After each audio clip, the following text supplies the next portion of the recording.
What's it called again? Squid Game. God. Okay, guys. So Squid Game. Season 2 appeared just before Christmas to give us all that festive spirit. Just after Christmas. Just after Christmas. To save us all from sitting in rooms and speaking to our relatives. To save us all from those awkward times when there's too much family in the house and you don't know what to do anymore. When the conversations are over and it's time to maybe get some me time and just look at a screen. Let's move on to Squid Game. So what did you think of it? Okay, spoiler alert, guys. Spoiler alert, first things first. If you haven't watched it, watch it. If you have watched it, stay. Spoiler alert. I thought it was all right, just all right. The last few episodes were better than the beginning. Yeah. But yeah, I prefer the games in the first season. And I prefer the characters in the first season too. Yeah.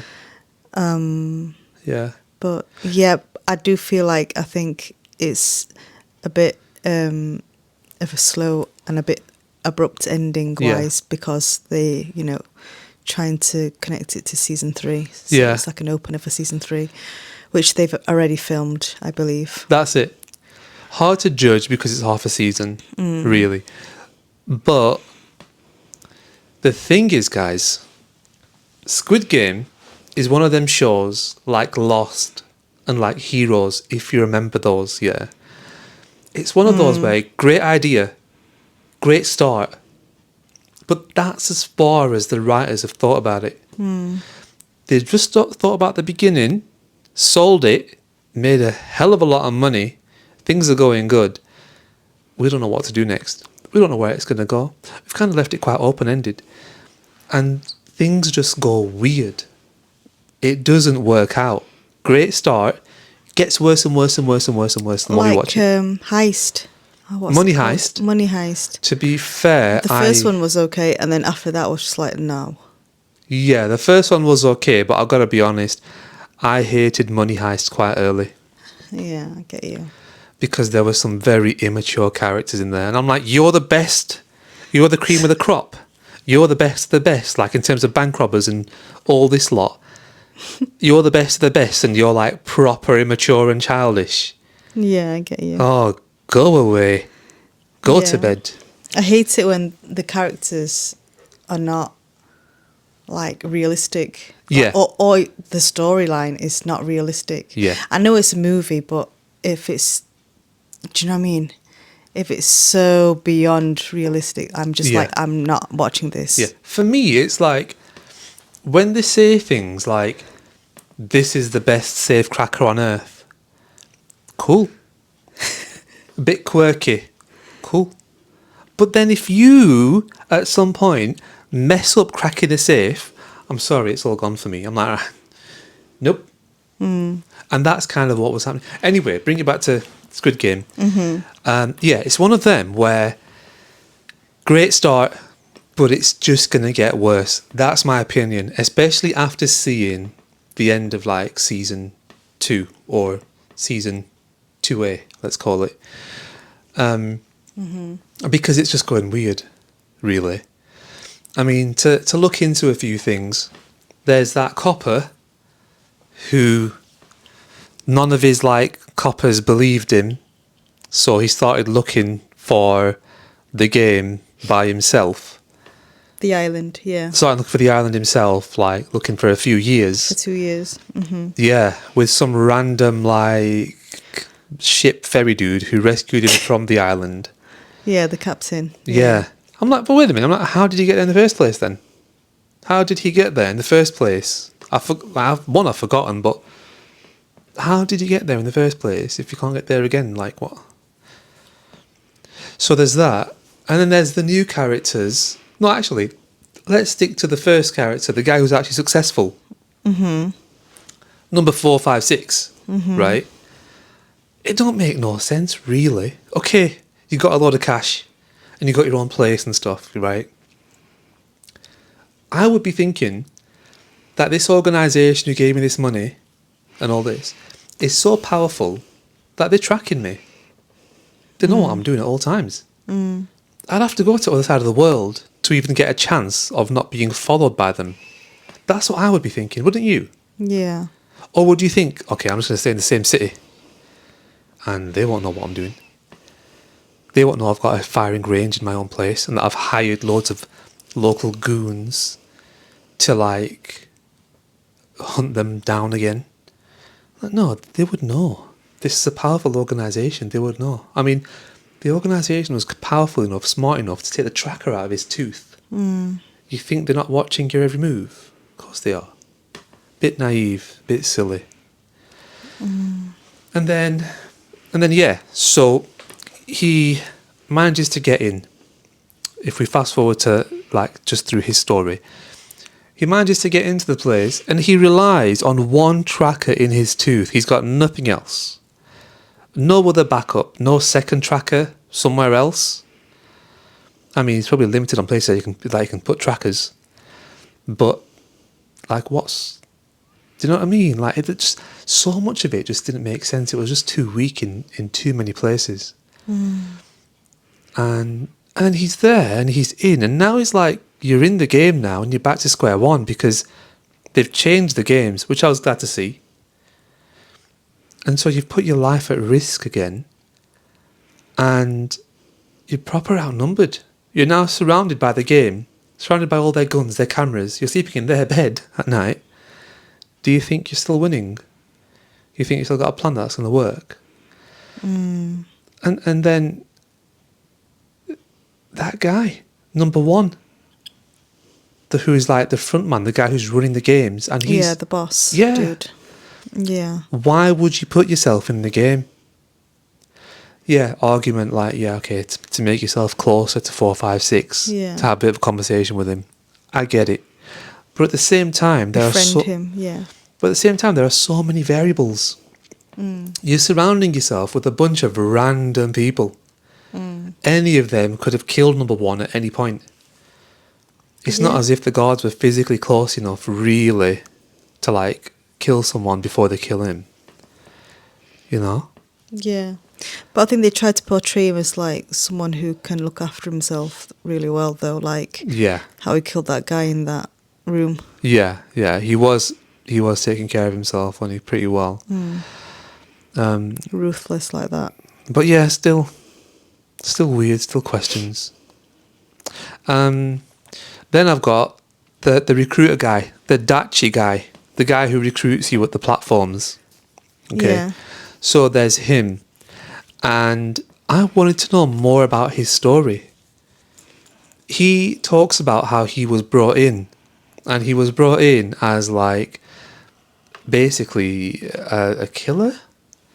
And at one point, he had to, like, the job came to the part where he had to, like, kill his own dad. And that's a bit wild. But what's interesting is, that's the same storyline as one of the guys in the show that I'm watching at the moment. Spoiler alert, Black Doves. Spoiler alert, guys. There's a character in there and he has the same storyline where, like, he became a killer and he had to, like, kill his own dad. So that was pretty crazy. It's not major spoiler. You're fine to still watch it. It's just minor detail, that, to be honest. But I wanted to know a lot more about him. And his death was rubbish. Russian roulette to kill that guy, who was actually quite a really cool, mysterious character. They should have kept him alive. Even if he goes away as a loose end, I would have rather him been a loose end where it's like he's gone and we don't ever really find out about him. Or maybe we'll get a clip somewhere at the end which, like, explains his story. But to kill the guy in a Russian roulette game is just stupid, in my opinion. It wasn't even, like, that tense. And by the way, the show did do a good job at building tension, considering that it's, like, second season, and we've seen some things like the whole red light, green light game. They were still good at building tension in that situation, in that whole thing. Yeah. I like the dream scene where he has a dream about the shapes, licking the shape cookies. Do you remember that dream? That was good. That was good. Now, one more thing that I just want to mention is I don't watch Squid Game. Oh, no, actually, I will come back to that. Let me just go back to this quickly while we're talking about the Dachi guy, the recruitment guy who slaps you at the subway stations and who is really your first interaction to the whole Squid Game. The guy who meets you and says, let's play a game, and either you'll win some money or get into the game or get slapped, whatever, yeah. There's a scene where he's getting tracked, he's getting followed by a couple of gangsters, right? And they're like not so subtly following him. And the main character is taking 1,000,000 years to actually get to their location. It's like they're in 2 different parts of the country, so that was a bit weird. But that guy, he goes around to loads of poor people, yeah? And he offers them a scratch card or some kind of like bun, yeah? Some kind of like filled bun, yeah? So you can have this bun here, have something to eat, or you can have this scratch card. And so a lot of them choose a scratch card, one or two of them choose the bun. And then what he does is he stands in the middle of all of them, chucks the buns on the floor and stamps on all of them. What do you think that meant? If anything. What do you read from that? Nothing? Anything? I've got an opinion on it, right? My opinion is this represents the overarching theme, the overarching message which Squid Game is going to become, right? And basically what it is stop gambling your future or stop gambling your resources. That means your life, your health, your etc., etc. Stop gambling all of that. Instead, go for the sure thing. Yeah? Yeah. Because he offers them the scratch card or the food. And the food is the sure thing. Right? Yeah, I think it's like the main theme is greed, isn't it? Yeah, it is greed. And then this is the same thing in the actual games, because they've added the whole voting thing now. And it's all about, well, either you can carry on with the games, Yeah. or you can take the sure thing, which is, I'll let you out. And so, yeah, greed, basically. But I mean, like, it's weird because they're preaching the whole thing about don't be greedy to people who are already in a very sensitive situation. People who have massive debts are the ones who go into the game. And people who were like living on the street were the ones who were offered the scratch card. Yeah. To look at it another way, those people would probably think to themselves, well, I would never in 1,000,000 years actually buy myself a scratch card. That to them would probably be like top level luxury. Yeah. If they got any pennies, that's going to go towards food or something sensible. So on this one occasion, there's a scratch card right in front of me. I'll take it.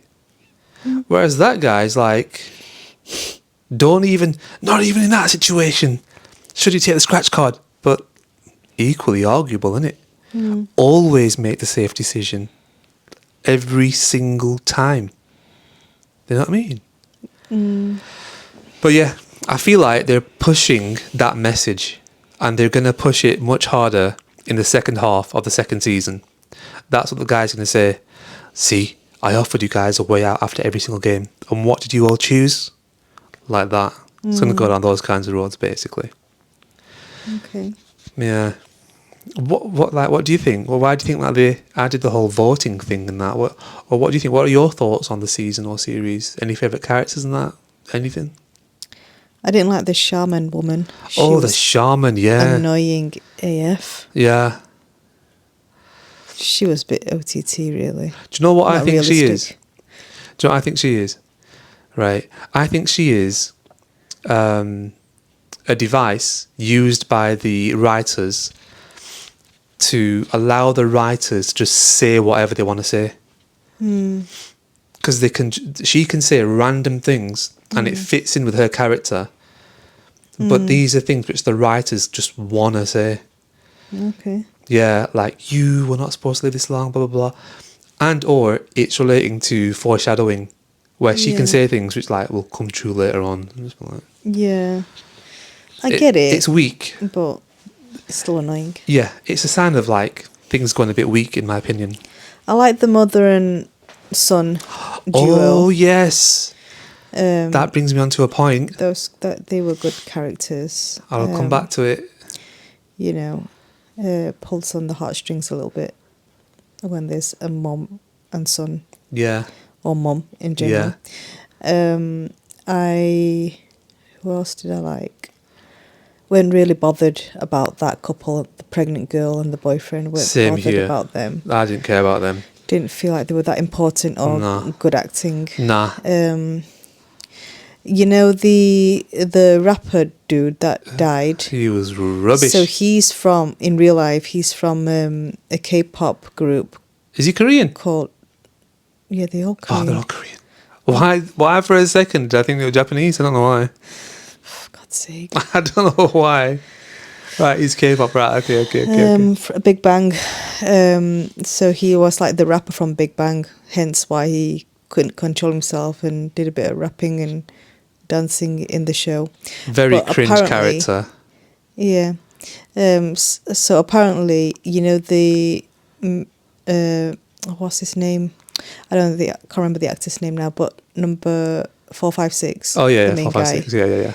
So, apparently in real life, he is like really close to that rapper dude. Oh. So that he kind of like got him on the show, kind of thing. Oh, he shouldn't He's have. kind of apparently like he's one of his like, you know, like in the celeb world, like his father, All right. like helps him get jobs or whatever. Okay. So he got him on the show apparently. As much as I didn't like him, and his acting was cringe, he had, in a way, some of the best scenes. Like I like how it looked visually when he was clearly high and skipping through red light, green light, and it was slow motion. It added a level of like surrealism to it, and I like that. That was a little good accent to put on the show. Yeah. Now, I guess you need like different characters in the show as well. yeah. Do you know what I mean? Like there's A real- hundreds of them. They can't all be just like a zombie and sad. Yeah, a real variety. They brought it up to date with the whole Bitcoin thing. That really brought it up to date a bit more. Yeah. Yeah, and they had a bit of was she transsexual or Oh yeah, she was. Yeah, she was. And actually, a good character. Yeah, Interesting she story. was. She was a military sergeant. yeah, she was. It was very well performed, as a matter of fact. Like how that was done, like that could have been done badly. That was one of the better done things in the show. Like even how that was seen by society. Like the mother, the old lady, how she was referring to it, and someone's like, "You can't say them things." So the comments on that were like just interestingly done. It's kind of a bit of a fine line, but they did it well. Yeah, she was good. She's got more to come. She's got more to come. She's a massive scene right now, isn't Yeah. she? So she's waiting right now with all the guns in the world, and the bad guys are there in the room Yeah. with them. So that is waiting on an interesting cliffhanger. That scene. Yeah. I actually liked how that was quite realistic. Yeah, one of the most realistic scenes actually for this season. I don't know what the guy's called, but he was supposed to grab all the Oh yeah, grab all the ammo. ammo and go back and, Yeah. you know, help him kind of thing. Yeah. But he grabbed it and then he heard all the shooting and he just Yeah. stayed. Yeah, That was quite realistic. that was really good. Yeah. That was like shell shock, like Yeah. trauma, flashbacks, that kind of thing. Like Yeah, it was just interesting in the because he corner. was like an actual military character, so it makes you think like, has he been through that? Has he got memories of that? Yeah. So that was good. I like that. Yeah. That's realistic. Yeah. But yeah, I'm not too bothered about the sniper girl, number 11, Same. shooter girl. I don't know. I don't like- get it. It's very weird and confusing. Like, Yeah, I think like it's, you know, I think we're supposed to, as audience, I think we're supposed to warm up to her by now, but I'm not very warmed up to her. this is what I was gonna say. one of the things I was going to say, you got to remind me about the mother and the daughter, yeah? Mother and son, sorry. Remind me about that, right? Now, what I was going to say about the sniper girl, number 11, is, well, firstly, why have they got numbers? Like, why have they got numbers? Fair enough. Her story and well, the thing about Squid Game is I see it as very much an easy watching entertainment type show. I don't want to be sitting there looking at meanings and reading into meanings. Yeah, that's not the type of show for me where that's the thing. It's supposed to be games that are interesting, like action, and that's where we are. Not looking into details and trying to piece things together. Not especially outside of the main character and the main story arc. No, don't work. But apparently with her story, we were supposed to piece things together. Like, for example, that little child gives her a drawing and then she burns that. At the same time, well, just after she burns it, she accepts to go back into the game for like another round, another season of it. Apparently that's supposed to mean that she was cutting off her like sensitive side. I would have got that. I wouldn't have got that. I'm like, I ain't even looking for that, let alone get it. No, I think that was quite a simple one. Like I think I fell asleep at that scene, or I went to the toilet or something. But if I saw that, I knew that what that meant. So, and there was more to it. Like, apparently, well, okay, so we did get that she's from North Korea. We got that, and she escaped North Korea. Yeah. But not just that, she like killed her entire, well, she was being chased by like a team of military dudes, right? A squad of guys. And she killed the entire squad with one rifle. I'm like, where was that part mentioned in the show? I missed that bit. I don't know. And then did you know, like, she was proper staring at this one guy, this one contestant. You'd have seen it when they were doing red light, green light. She was staring at this one contestant, 246. And I was like, why is she looking at 246? What's going on? Why is she 246? 246 was the father of that little girl. That little girl who kept like walking away, disappearing. You mentioned it, is that the father? You clocked that, but I was like, is it the father? I couldn't really. Yeah. And that was I thought that was quite predictable. Yeah. That was apparently one of the issues with this show. Like, people were not putting together who each character is, because apparently a lot of people didn't realise that number one was the boss guy. They just thought number one was a random contestant. So there were characters in this which people just were not seeing. Oh, who is that? Is there a relationship here? Is there a thing? And if you don't know that number one is like the main boss dude, it changes your experience of the whole show.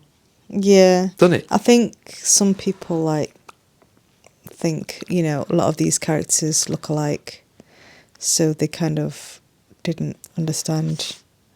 So, I mean, should the show take that into consideration and make people look more distinguishable? No. No? No. I think if it's a widespread issue, then yes. But you don't know until the season's over, do you? Yeah, no. It's not their fault you can't distinguish between the characters. I don't actually think they look alike. For me, it was just 246. I was like, what is going on with 246? I don't understand who this guy is. I don't know why she's looking at him. And I was just waiting for them to tell me what's going on with 246. They probably could have done with a bit more like flashbacks than for that scene. You know what I mean? They should have actually flashback, but they didn't do a flashback at that point. At that point, yeah.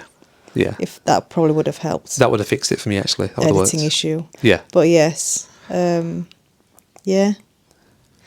I think a lot of people didn't like season 2 from what I read. Yeah, I agree. It was just all right. Just all right. And while we're here, we're all suspecting that captain of the ship, of course. He was quite an easy one to suspect. Now, I'm just going to go back to a point which I want to make. and which relates to the mother and son. When I was watching this second season of Squid Game, I was thinking, how much are they going to take from the real Squid Game that was done about a year ago or something? Do you remember the real one where they had the real contestants in there? I was thinking, right, how much of that? Because now you've had a real Squid Game, basically, with real contestants, real people, and you've seen how they're going to behave. And if you remember, guys, in that season, there was a mother and son. And I was like, mother and son, just like in the actual real one. Interesting. And so they had that, and I was like, okay, that's something that's got to be taken from the real one. The second thing that I kind of noticed was how people were grouping up and sitting on like the stalls in the whole like living area. They were all like grouped up and sitting in like almost circular groups, like little groups of people, and that was very much like the real one. I was like, okay, that's interesting. They've taken that from the real one too. And then you'd get situations where people would come back from a game and they weren't received well. They weren't received like, oh, congratulations. It was more like they were received as competition. And I was like, whoa, okay, that's a thing. That's taken from the real one as well. And I feel like there was a scene where there was voting happening in the real one. I'm pretty sure there was a voting scene. I can't remember any of it, to be honest with you. I'm pretty sure there was a voting scene, and like they were going over and they were voting. They were trying to cover the buttons and they were voting. And people from the sides were trying to watch and trying to see. They were trying to stand at certain angles to see who voted for what, and like whisper to each other, "Oh, like they voted for this, they voted for that." Yeah, so it's like interesting how like that was kind of brought in too. So yeah, I thought they would bring in parallels from the real show, and they did that. But yeah, I suppose we've got to see the other half of this season. We don't know when it's coming out, really, do we?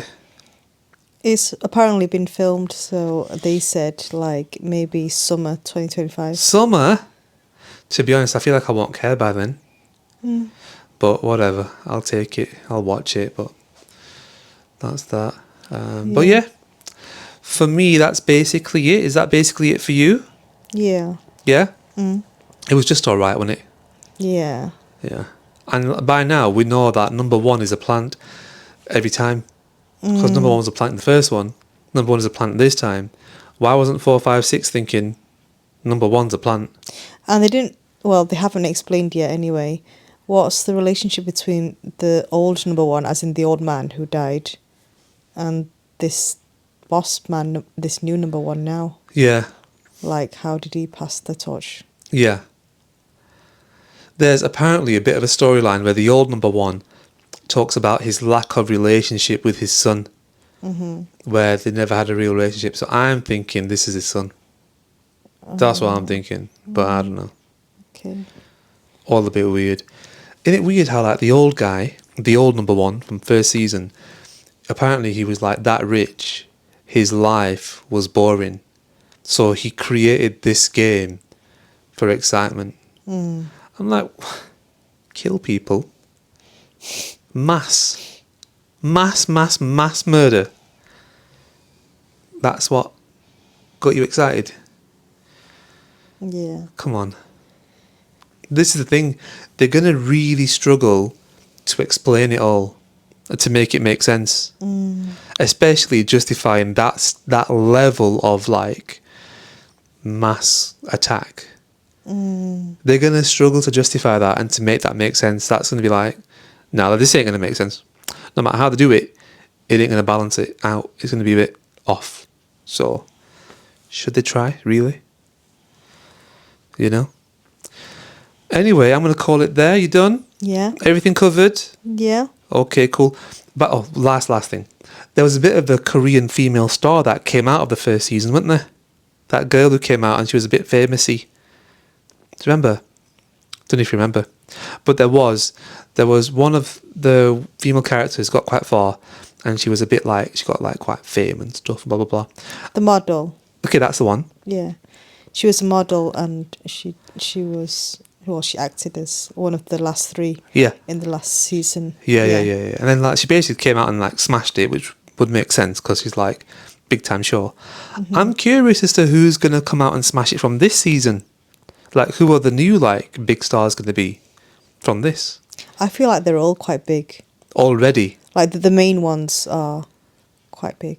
Hmm. Or fairly big anyway already. Yeah. Like, I mean, now they're bringing in stars like K-pop guy. But yes, we'll call it there, guys.